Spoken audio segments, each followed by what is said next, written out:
이번엔 포경 수술에 대해서 말씀드릴게요. 포경 수술. 그러니까 이거를 좋게 기억하시는 분도 있고 나쁘게 기억하시는 분도 있을 거예요. 지금 이제 나이가 드신 분들한테는 꽤 대부분이 이제 경험을 했었다는 거죠. 이게 이제 80년대, 2000년대 초반에 전 국민의 80%까지 했다가 지금은 한 25%이 떨어졌다가 이게 10년 전이에요. 지금 더 떨어졌을 걸로 하는데 사실 필요하냐 마냐의 논쟁에는 의미가 없습니다. 사람 따라 다르기 때문에. 지금 이제 어떠냐면 서양은 종교적인 이건 많아요. 이게 성서에 나와 있기도 하고 하다라고 합니다. 낳자마자 영화 때 하는데 이때도 지금 이제 의학적인 근거는 염증을 막는 효과가 있다라고 해요.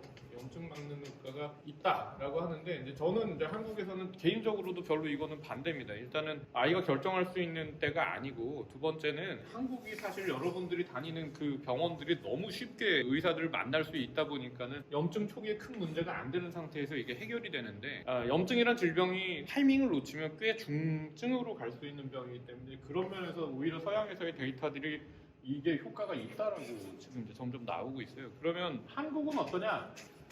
60년대쯤에 군대에서 해보고 나니 편하더라 이렇게 된 겁니다. 그럼 이제 지금이랑 차이가 뭐예요? 위생 차이가 나겠죠.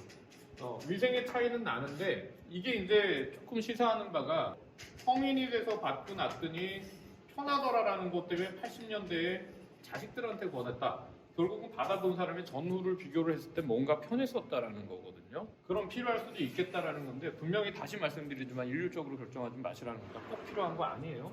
꼭 필요한 경우는 이 포피의 바깥이 좁아져서 안 벗겨지는 사람은 받아야 되는데 실제 이제 뭐 10%도 안 된다, 한 5% 정도 선도 안 된다라고 생각했는데 이런 분들은 받아야 되는데 나머지는 선택입니다. 그럼 이제 장단점을 따져야 됩니다. 이거를 그러면 하는 게 어떤 분들은 멀쩡한 포피를 왜 잘라요? 라고 얘기를 합니다. 포경 수술이 뭐냐? 그것부터 설명드릴게요. 포경은 귀두가 이렇게 있고요. 여기를 덮고 있는 피부가 이렇게 가겠죠? 포경을 아는 사람들이. 이제 안쪽 피부가요. 요거의 안쪽이 요렇게 있을 겁니다. 요렇게 있어요. 이게 아기 때는 더 해서 여기까지 있는데 요 피부가 생각보다는 좋지 않습니다. 점막 같은 피부여가지고요. 우리도 모르게 상처가 꽤 많이 나요. 꽤 많이 나고 면역 반응조차도 수시로 일어나고 있어서 하다못해 그런 면역 반응이 오는 세포들이 모여 있는 게 에이즈의 타깃이 되기도 합니다. 그래서 이거 무슨 역할이 있겠지라고 생각하는데 생각보다는 안 좋은 역할이 대부분이 그렇게 좋은 건 아니라는 거죠. 점막에서 분비물이 많고 그 상처가 나요. 그렇다면은 이게 별로 없으면 건강에는 유리한 거는 맞습니다. 유리한 건 맞는데 그럼 장단점 따져야죠. 이거를 없애는데 불편함이 있는데 하냐라는 거예요. 자, 포경 수술을 안 좋게 기억하시는 분들 옛날에 보면 그런 얘기 많이 하죠. 엄마가 돈가스 사준다 그래서 갔는데 포경 수술을 했습니다. 너무 아팠습니다. 하고 났더니 바늘 자국이 생겨요. 네, 이런 것들이 있습니다. 그래서 통증, 제일 문제, 통증 필요한 게 이제 통증하고 시간이 필요하죠. 시간, 돈. 두 번째는 이제 모양입니다.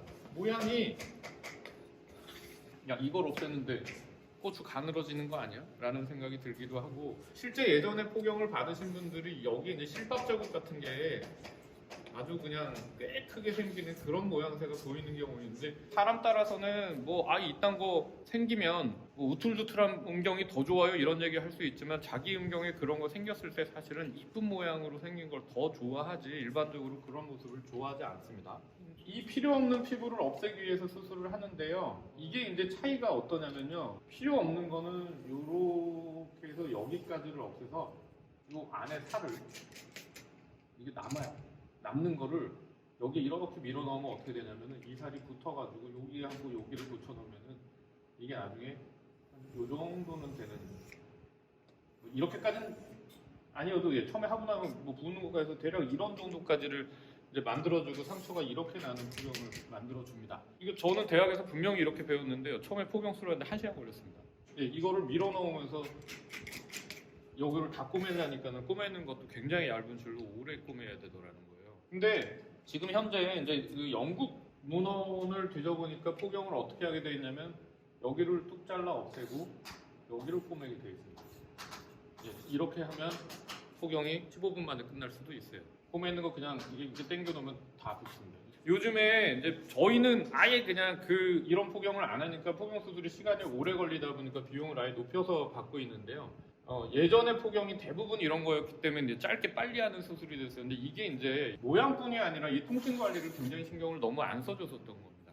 그래서 지금 이제 두 개를 뭐 그냥 폭영, 뭐 고급 폭영 이렇게 나누는 데도 있고 뭐 레이저 폭영이라는 얘기까지 붙이는데 실제 레이저를 쓰는지는 모르겠어요. 생각을 좀 해보면은 폭영 수술은 앞으로는 시간도 오래 걸리지만 아이의 의사도 중요하게 생각을 하고 저희는 아이가 결정을 할 수 있는 정도가 되려 그러면 어린아이 때가 아니라 12살 만으로 초등학교 졸업한 다음에 어느 정도 판단할 수 있는 선에서 했으면 좋겠다라는 거고요. 모양은 웬만하면 평생에 한 번 하는 건데 돈 들이는 생각을 하지 말고 하시려면은 이쁘게 하는 쪽으로 하셔라고 권합니다. 자, 폭영 수술의 장점은 염증을 막는 거고 또 하나는 여러분 이게 폭영이 사람 따라 그 길이가 다르겠지만 매일 사실은 씻어줘야 그 안이 깨끗하게 유지가 되는데 이걸 매일 쓰는 불편함을 갖다가 덜어낸다라고 하는 측면에서는 그러면 이게 생각보다 안 아픈 시술이라 그러면 할 거냐라는 얘기를 하는 거예요. 우리 이뻐지려고 쌍꺼풀을 하고 하듯이 염증을 떨어뜨리는데 가치가 결국은 어렸을 때 생기는 그런 염증이 아니라 성병을 떨어뜨리는 효과에 굉장히 이제 유리하다라는 건데 여러분들 성병 콘돔 쓰면 좋고 성관계 안 하면은 덜 걸립니다. 그런데 꼭 그럴 거라고 생각하지 마세요. 예전에 몰랐었던 병들이 성병으로 밝혀지고 실제로 성병이 20대 후반 넘어서 굉장히 내가 성병 걸렸다고 자랑 안 하죠. 근데 실제 필드에서 굉장히 많이 이제 보인다는 겁니다. 단점을 뭘 생각해야 되냐? 네, 아까 설명한 대로 비용이 들고 어쨌든 칼을 대니까 위험성도 있습니다. 그리고 제일 꺼려하는 거 통증, 그 다음에 모양. 하나 말씀드리는 거는요, 단점에 걱정되는 거 있을 겁니다. 이거 하고 나면 성기능 이상하지 않느냐? 성감, 하다못해 상대의 만족도. 자, 분명히 개인차가 있다는 전제를 하는데요. 이게 데이터가 생각보다 꽤 면밀하게 여러 개 나와 있는데 최소한 나쁘지는 않다는 겁니다. 두 가지 비교를 해요. 폭영을 받은 사람하고 안 받은 사람하고 비교해서도 받거나 이게 더 낫다라고 나오고요. 폭영을 받은 전후를 비교해도 이렇습니다. 그러니까 이게 필요 없다. 나쁘기만 하다는 아니라는 건데 사실 말씀드리지만 했는데 기억이 나 아프기만 하고 모양도 별로고 나 죽어도 사기 싫은 거 했어 라고 하는 사람을 할 필요는 절대 없다라는 거예요. 그래서 잘 골라서 내가 하겠다는 생각이 있고 분명히 좋은 결과를 갖도록 하되 한국에서 12살 정도 성관계가 액티브하기 전에 하라고 권하는데 그쯤에 중고등학교 때 한다라고 했었을 때 분명히 아무리 그런 의미를 안 주려고 그래도 꽤 성인식 같은 의미를 주는데 그거를 내가 견딜만 했고 하고 나니까 할 때 그렇게 고생 안 했다는 생각으로 그리고 모양도 했더니 마음에 들어라는 생각으로 좋은 기억으로 남기는 게 좋기 때문에 그런 걸 잘 골라서 하시라 라고 권합니다. 이런 거 생각하시고 선택을 잘 하셔서 결정하시길 그렇게 말씀드립니다.